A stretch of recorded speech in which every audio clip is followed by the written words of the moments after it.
हिंदू धर्म में रामायण का एक खास स्थान है। मनुष्य जाति के जीवन और उनके कर्मों का विशेष प्रकार से रामायण में विवरण दिया गया है।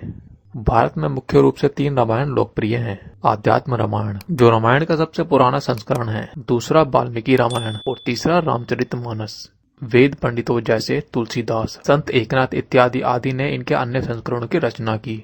रामायण के अलग अलग संस्करण उपलब्ध हैं और अलग अलग भाषाओं में इसका अनुवाद भी किया गया है। इसके अतिरिक्त आसपास के कई देशों में भी रामायण को अलग अलग नजरिए से लिखा गया है और वहाँ भी यहाँ से थोड़ी अलग कहानियां प्रचलित हैं। हालांकि प्रत्येक संस्करण में अलग अलग तरीके से कहानी का वर्णन किया गया है, लेकिन मूल रूपरेखा एक ही है। हम में से अधिकांश लोगों को रामायण की कहानी पता है, लेकिन इस महाकाव्य से जुड़े कुछ ऐसे भी रहस्य हैं जिनके बारे में हमने कभी ध्यान ही नहीं दिया। तो चलिए जानते हैं क्या है ये सीक्रेट्स। गायत्री मंत्र में 24 अक्षर होते हैं और वाल्मीकि रामायण में 24,000 श्लोक हैं। रामायण के हर 1000 श्लोक के बाद आने वाले पहले अक्षर से गायत्री मंत्र बनता है। यह मंत्र इस पवित्र महाकाव्य का सार है। गायत्री मंत्र को सर्वप्रथम ऋग्वेद में उल्लिखित किया गया है। भगवान राम को भगवान विष्णु का अवतार माना जाता है, लेकिन क्या आपको पता है उनके भाई किसके अवतार थे? लक्ष्मण को शेषनाग का अवतार माना जाता है, जो क्षीर सागर में भगवान विष्णु का आसन है, जबकि भरत और शत्रुघ्न को क्रमश भगवान विष्णु द्वारा हाथों में धारण किए गए सुदर्शन चक्र और शंख शैल का अवतार माना जाता है। पुत्र न होने के कारण राजा दशरथ ने ऋषि श्रृंग से पुत्र कामना के लिए पुत्रेष्टि यज्ञ करवाया था। जिस स्थान पर यह यज्ञ हुआ था वह अयोध्या से लगभग 39 किलोमीटर पूर्व में था। भगवान राम, सीता और लक्ष्मण 14 वर्षों के वनवास पर गए थे और रावण वध के बाद वापस अपने राज्य लौटे थे। हम में से अधिकांश लोगों को पता है कि राम, लक्ष्मण और सीता ने कई साल वन में बिताए थे, लेकिन जिस वन में उन्होंने 14 वर्ष बिताए उस वन का नाम दंडकारण्य था।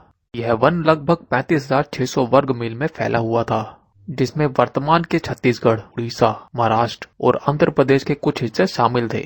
उस समय यह वन सबसे भयंकर राक्षसों का घर माना जाता था, इसलिए इसका नाम दंडकारण्य था, जहाँ दंड का अर्थ सजा देना और अरण्य का अर्थ वन है। पूरे रामायण की कहानी में सबसे पेचीदा प्रकरण लक्ष्मण रेखा प्रकरण है, जिसमें लक्ष्मण अपनी झोपड़ी के चारों ओर एक रेखा खींचते हैं। जब सीता के अनुरोध पर राम हिरण को पकड़ने और मारने की कोशिश करते हैं, तो वह हिरण राक्षस मारीच का रूप ले लेता है। मरने के समय मारीच राम की आवाज में लक्ष्मण और सीता के लिए रोता है। यह सुनकर माता सीता लक्ष्मण से आग्रह करती हैं कि वह अपने भाई की मदद के लिए जाए, क्योंकि ऐसा प्रतीत होता है कि उसके बड़े भाई मुसीबत में हैं। पहले तो लक्ष्मण माता सीता को अकेले जंगल में छोड़ने के लिए राजी नहीं हुए, लेकिन बार बार सीता द्वारा अनुरोध करने पर वह तैयार हो गए। जिसके बाद लक्ष्मण ने झोपड़ी के चारों ओर एक रेखा खींची और सीता से अनुरोध किया कि वह रेखा के अंदर ही रहे, और यदि कोई व्यक्ति इस रेखा को पार करने की कोशिश करेगा तो वह भस्म हो जाएगा। इस प्रकरण के संबंध में अज्ञात तथ्य यह है, इस कहानी का वर्णन ना तो वाल्मीकि रामायण में है और ना ही रामचरितमानस में, लेकिन रामचरितमानस के लंका कांड में इस बात का उल्लेख रावण की पत्नी मंदोदरी द्वारा किया गया है। ऐसा माना जाता है कि वनवास के 14 वर्षों के दौरान अपने भाई और भाभी की रक्षा करने के उद्देश्य से लक्ष्मण कभी सोते नहीं थे। इसके कारण उन्हें गुदाकेश के नाम से भी जाना जाता है। वनवास की पहली रात जब राम और सीता सो रहे थे तो निद्रा देवी लक्ष्मण के सामने प्रकट हुई। उस समय लक्ष्मण ने निद्रा देवी से अनुरोध किया कि उन्हें ऐसा वरदान दे, वनवास के 14 वर्षों के दौरान उन्हें नींद न आए और वह अपने प्रिय भाई और भाभी की रक्षा कर सके। निद्रा देवी इस बात पर प्रसन्न होकर बोली कि अगर कोई तुम्हारे बदले 14 वर्षों तक सोए तो तुम्हें यह वरदान प्राप्त हो सकता है। इसके बाद लक्ष्मण की सलाह पर निद्रा देवी लक्ष्मण की पत्नी और बहन उर्मिला के पास पहुंची। उर्मिला ने लक्ष्मण के बदले सोना स्वीकार कर लिया और पूरे 14 वर्षों तक सोती रही। रावण सभी राक्षसों का राजा था। बचपन से ही सभी लोग उससे डरते थे, क्योंकि उसके 10 सर थे। भगवान शिव के प्रति उसकी दृढ़ आस्था थी, परंतु रावण एक बहुत बड़ा विद्वान भी था और उसने वेदों का अध्ययन किया था। लेकिन रावण के ध्वज में उसका प्रतीक वीणा होने का क्या कारण था? क्योंकि रावण एक उत्कृष्ट वीणा वादक था, जिसके कारण उसके ध्वज में प्रतीक के रूप में वीणा अंकित थी। हालांकि रावण इस कला को ज्यादा तवज्जो नहीं देता था, लेकिन उसे यह यंत्र बजाना पसंद था। रामायण की पूरी कहानी देखने के बाद हमें यह पता चलता है कि रावण एक क्रूर और सबसे विकराल राक्षस था, जिससे सभी लोग घृणा करते थे। जब रावण के भाइयों ने सीता के अपहरण की वजह से राम के हमले के बारे में सुना तो अपने भाई को आत्मसमर्पण करने की सलाह दी थी। यह सुनकर रावण ने आत्मसमर्पण करने से मना कर दिया और राम के हाथों मरकर मोक्ष पाने की इच्छा प्रकट की।